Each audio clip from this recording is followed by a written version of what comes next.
Right, okay, let's go on to your In Focus section. Okay, so in Focus, what are we watching? Well, I thought it'd be quite interesting to take a look at the US Treasury bond market, which has historically been a safe haven, and just have a look at the US 10-year bond yields. And the comments here, well, despite recent volatility and residual concerns about global growth, US 10-year bond yields have rebounded away from the 2% level. I didn't quite touch that earlier in the week, but they headed very closely towards it.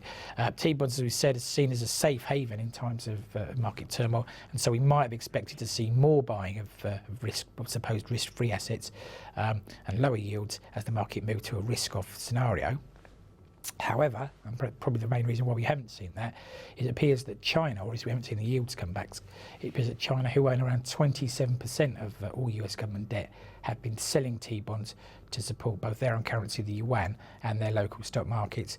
And to give it some kind of perspective, or to give the selling some kind of perspective, in the last few days, China is said to have sold around $143 billion worth of US treasuries, which is approximately 10% of its holdings of those instruments. Selling the family silver there. Well, to some extent. Selling somebody else's family silver. Well, exactly, to some extent. I mean, people ask, how is China interlinked into the world economy? Well, when we're seeing capital flows like that, it very much is interlinked. Even if, America and China are not the biggest trading partners in the world, China obviously has a fair bit to say about US financing and debt. And could it hurt the US, this type of activity? Well, if they were forced to liquidate more, yes, because the US has got a big national debt and needs to be refinanced on a regular basis. If your biggest buyer suddenly turns a seller, then perhaps you've got an issue.